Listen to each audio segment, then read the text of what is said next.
Assalamualaikum warahmatullahi wabarakatuh. Alhamdulillahirabbil alamin. Asyhadu an la ilaha illallah wa asyhadu anna Muhammadar Rasulullah. Amma ba'du. Pemirsa, Bapak Ibu yang dirahmati oleh Allah, penebar kasih sayang. Pada kesempatan ini saya akan menyampaikan pentingnya kita untuk tidak berputus asa terhadap rahmat Allah. Banyak orang yang mengalami kasus berputus asa dari rahmat Allah, sebagaimana kasus-kasus akhir ini yang kita sampai saksikan. Seperti seorang ibu yang membunuh putra-putrinya, seorang suami yang tega menghabisi nyawa istrinya, dan kasus-kasus depresi lainnya yang sangat mengerikan. Mereka semua berputus asa, tidak tahu apa lagi yang harus dilakukan. Ketika kebutuhan hidup semakin menghimpit, ekonomi semakin naik, mereka tidak tahu bagaimana. Akhirnya mereka mengambil jalan pintas, menyelesaikan semua persoalan itu dengan membunuh anak mereka. Sementara kita mengetahui bahwa Allah sudah melarang kita untuk berputus asa dari rahmat-Nya, sebagaimana dalam Al-Quran surat Yusuf ayat 87. Wala tai'asu min rauhillah. Janganlah engkau berputus asa dari rahmat Allah. Beberapa waktu yang lalu saya melihat sebuah kasus, pemirsa. Ada seorang ibu penjual tempe di sebuah desa yang dia menjual dagangannya dari pagi. Tapi sayang, hari itu tempenya belum jadi. Dan kemudian hari semakin siang, para orang-orang yang belanja melihat, mana ibu tempenya ada ini bu, tawarkan tempe. Tapi tempe itu mereka mencari tempe yang sudah matang. Sementara si ibu ini tempenya belum tempe yang matang. Dia bersedih. Aduh, betapa malang nasibku, betapa buruknya yang Allah lakukan padaku. Padahal aku sudah berusaha mengerjakan sholat sebaik-baiknya, saya sudah berusaha mengerjakan ibadah, tapi nyatanya tempe saya, jualan saya tidak laku. Ibu itu mulai putus asa dan mulai berprasangka buruk pada Allah. Dan hari semakin siang, orang-orang sudah meninggalkan pasar dan ibu itu tinggal seorang.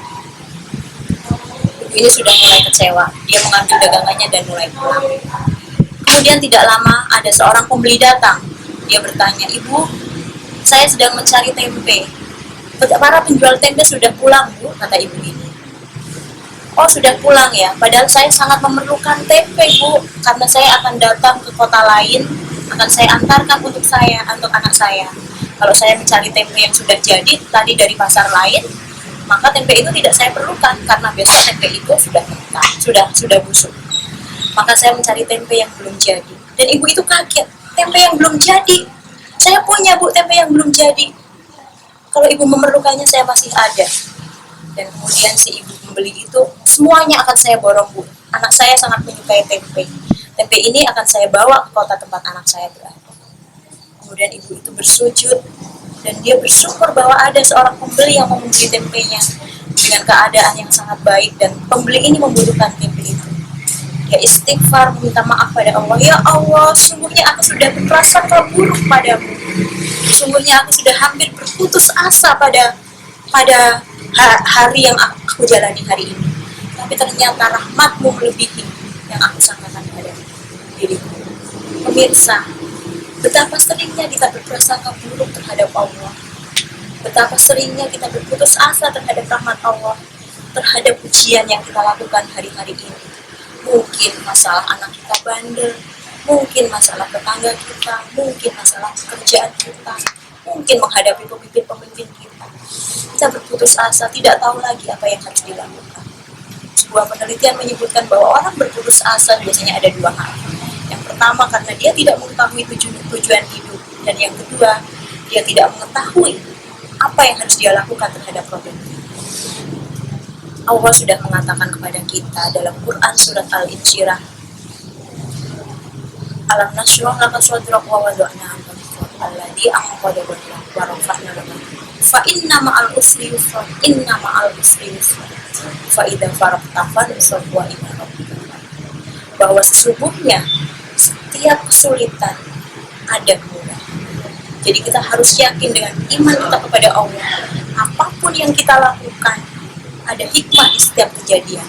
Apapun yang kita lakukan dalam kesulitan itu, Allah memberikan kemudahan. Dengan begitu pemirsa, saya berharap kita semua tidak berputus asa dalam rahmat Allah dan terus semangat bahwa setiap kesulitan akan ada kemudahan. Billahi sabil ham fastabiqul khairat. Assalamualaikum warahmatullahi wabarakatuh.